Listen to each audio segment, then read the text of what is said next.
Hey guys, Rex here. I just wanted to share a supplemental resource with you guys that I think is pretty darn handy. I've got a lot of different concordances and books. I do believe that having an analog copy, like a paper hard copy, is going to be superior to the digital ones because I'm seeing how they're editing digital stuff. Even on my videos, if I talk about certain passages in the scripture, it is not allowed to be on YouTube. So it's only a short amount of time before they start editing our resources here, and especially controversial passages. So having a hard copy of books like this can be helpful. I'll just show you this one. Now, I don't know this organization, and I'm not necessarily in this community. I don't know what I would be called, but it is a cool interlinear Bible. Okay, so this is called the Messianic Aleph Tav Interlinear Scriptures. So interlinear scriptures is what I was looking for. So here you can see an example of the alphabet going all the way through from Aleph to Tav, and same thing here. The alphabet, this is the Paleo, and this is the modern Hebrew, or the block Hebrew. So you have your preload. You always want to read that stuff. I got a hard copy version and a soft copy version. I'll share a link below. These are hard to find, and I ordered one through the website, and it didn't come for, I don't know, several months. But I did then reorder one on Amazon, and it came pretty quick. So I'll just show the Amazon link if you actually want to get your hands on one. And so this entire book here, it's a thick book, is just the 5 books of the Torah. Okay? And how this works. Okay, so I'll give you all kinds of different explanation of what they're aiming to do. Let's turn to Genesis chapter 1. Okay, I'm going to zoom in a little bit for you. I'm going to show you how this works. And this is super, super helpful. Man, paging through the computer, even if you're using blueletterbible.com, is a little tedious, and then you get lost. I like analog. It keeps me on track. Plus, my eyes wig out with digital stuff. Too much screen time, especially at night. I'm reading, I can't go to sleep.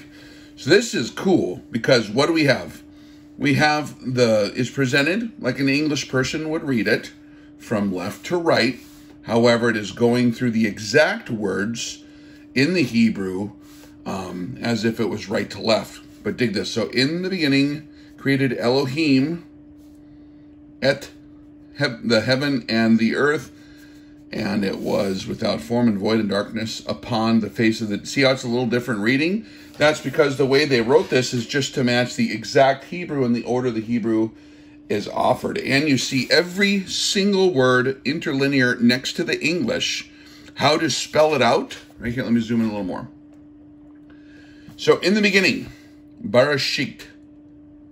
So if you want to learn biblical Hebrew, gosh darn it, no better way than starting in, Bereshit, verse 1, chapter 1, right? And so we have in the beginning, Bereshit, and here's how you spell it in Hebrew. We got Bet, Rosh, Aleph, Shin, Yod, Tav, right? And if you want to do Paleo Hebrew, you can learn that too, right? So the same deal. And you can see kind of a story. Look at the Tav right there. Interesting, right? And so you can read it. If you can read it in English, you can read it in Hebrew. So if you want to try to learn, just do biblical Hebrew. Bereshit bara Elohim et hashamayim va'et haaretz va'haaretz, right? And so you can keep going, and it's really, really handy. Now, I want to warn you guys, don't be tempted to use this as a weapon of your knowledge.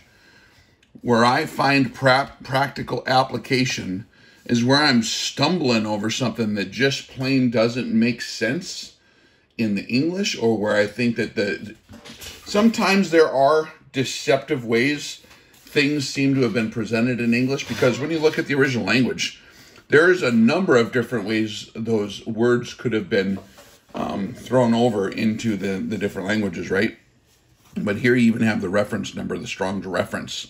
So if you are using a Strong's, you can stay pinned down without going back and forth in the scripture multiple times. It is very, very tedious to go through the process like I did for the last 20 years paging back and forth between the Bible, trying to remember where you're at, writing little notes. Here, each word just has the Strong's. So if you have this book with a Strong's Concordance, you trip over a word, you're like, what does that word exactly mean for sure? What are all the other uses? This gives you the quick definition as, guessed by the, the translators in English. But if you want to look it up and see the full meaning of the word and its usage throughout the rest of the Bible, you just bam.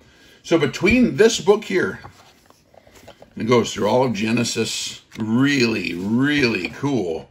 You get to certain parts that guys get, like the Torah study we did on creation of the menorah, right? And like, man, you're going to get a lot more. It's going to be really fun. Like, it's cool, I think, to see how it was originally presented. So if you have this book in conjunction, you got Leviticus here, right? There's some stuff that I talk about that guys are like, well, I never read that in English, Rex. I don't believe you. I'm like, okay, well then look it up, man. Look it up, and then you tell me, right? Unfortunately, we speak English. So this is cool. But if you have this in conjunction, I'll share a link to a concordance that I use below. So if you guys just want to bam, bam, bam. And then also, I just shared something recently with the TORAH scroll. So if you have a TORAH scroll, you see how it was originally presented with no numbered sound bites, none of the junk, like it was all in a linear form, like the Tesseract exercise explained how it's one continuous flowing thought. It's not chopped up into sound bites and pages, right? And it wasn't numbered for quick access, which is a layer that we need to absolutely absorb. Why was it presented like that? Why was it not given numbers? Okay? But if you are going to do a logical exposition of whatever the passage is, then you can utilize numbers to speed reference through and identify words. But when you're flowing through the scripture, it was originally meant just to be flowed through. So having the scroll gives you the learning tools to teach your kids how it was originally presented and how it's meant to be ingested. This is a really powerful reference tool to answer any questions when you're reading through that scroll. Then you can find in that scroll, by the way, too, by looking here, okay, because you can read this way. So, well, sort of you have to go like this, right? But you should be able to find kind of where you're at in the scroll, and then you can actually understand what's going on, right? I don't know, I mean, this is way better than doing football, you know what I mean? Like, or, I mean, even there's a lot of other things, and so here's also, they do have the Strongs in the back here, a quick reference. Okay, so we have the quick reference here, Strong's H144, corresponding to Adar, right? Interesting, I just picked that one. Strong's, H2324, corresponding to this, show the, right? So you can look up those words. This does have the Strong's built into it, but the actual Strong's concordance is a little more lofty and a little more complete. Then this is like more of a quick reference deal. If you've ever had a Strong's concordance, you can see where those usages are elsewhere in the entire Bible, which is pretty cool, right? It'll have a lot of other resource tools there. And then they do have, I think, a series of the entire Bible, these same guys here. And again, I'm not vouching for them or their spiel. I don't know who this is, compiled by William. I don't know these. I literally do not know these guys. But I was looking for an interlinear Bible that would have the English and then spell out the Hebrew in how to pronounce it. So that helps you learn the alphabet.